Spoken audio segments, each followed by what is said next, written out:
Assalamualaikum warahmatullahi wabarakatuh. Perkenalkan, nama saya Pak Sopir Asmara dari kelas 645C03 dari Prodi Manajemen. Di sini saya akan presentasikan dan menjelaskan tentang komunikasi bisnis, pesan bisnis, proposal, dan laporan bisnis. Apa sih komunikasi bisnis itu? Komunikasi bisnis adalah pertukaran gagasan, pendapat, informasi, dan instruksi yang memiliki tujuan tertentu yang dilakukan secara personal maupun impersonal, baik secara verbal maupun nonverbal, dalam konteks kegiatan bisnis untuk mencapai tujuan organisasi, misalnya seperti kepuasan pelanggan atau peningkatan citra perusahaan.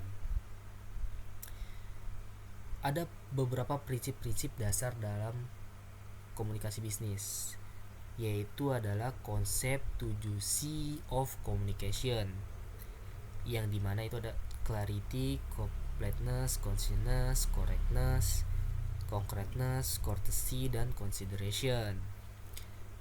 Apa sih clarity itu? Clarity itu jelas, yang dimana pesan itu harus mudah dipahami, tidak ambigu, dan langsung ke intinya.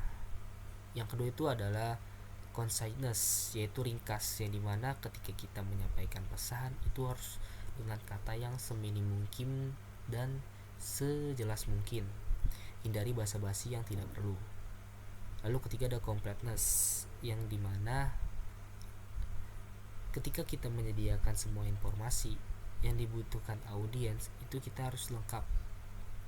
Nah, yang keempat itu ada correctness, yaitu dimana ketika kita menyampaikan informasi, pastikan semua fakta, data, dan tata bahasa dalam pesan yang kita sampaikan itu bebas dari kesalahan dan benar datanya, faktanya.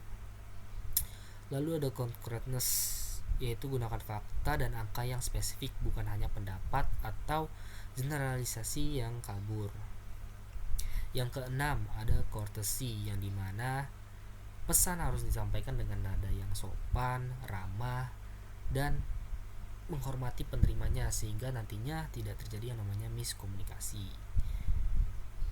Yang ketujuh itu ada consideration, yang dimana kita harus memahami latar belakang, kebutuhan, dan sudut pandang dari audiens yang akan kita sampaikan informasinya.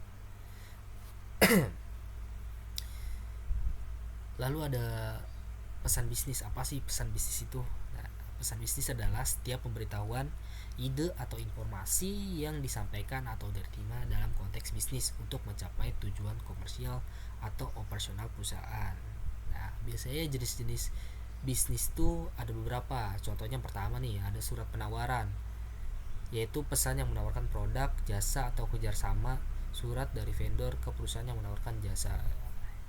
Yang kedua itu ada biasanya ada memo internal, yang dimana pesan tertulis singkat antar departemen atau karyawan di dalam sebuah perusahaan. Jadi itu hanya untuk pesan internal saja. Contohnya seperti pesan untuk jadwal meeting mingguan gitu.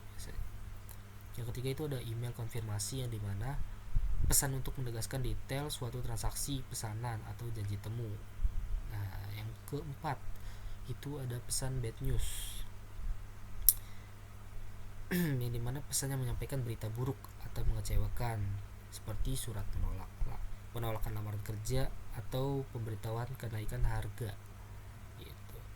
Yang kelima itu ada jenis lainnya, yaitu adalah pesan persuasif, yang dimana pesan ini bertujuan untuk meyakinkan atau mengajak audiens untuk melakukan suatu tindakan. Oke, lalu saya di sini akan menjelaskan tentang proposal bisnis. Apa sih proposal bisnis itu? Proposal bisnis adalah dokumen tertulis yang berisi rencana atau usulan resmi untuk melakukan suatu kegiatan, proyek, atau mengatasi masalah yang disampaikan kepada pihak lain dengan tujuan untuk memperoleh persetujuan, dukungan, atau pendanaan.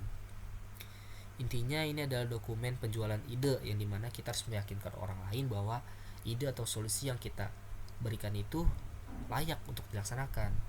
Ya, contohnya itu adalah proposal kepada investor untuk modal awal, proposal proyek internal untuk meningkatkan efisiensi operasional.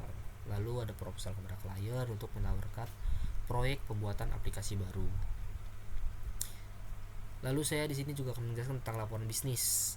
Apa sih laporan bisnis itu? Laporan bisnis adalah dokumen faktual, objektif, dan tersusun teratur yang digunakan untuk menyampaikan informasi, untuk menganalisis data, atau menyajikan hasil temuan yang relevan untuk tujuan tertentu.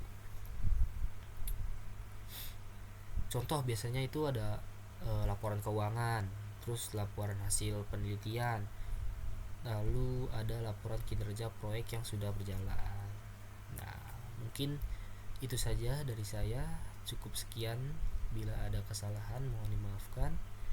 Wassalamualaikum warahmatullahi wabarakatuh. Terima kasih.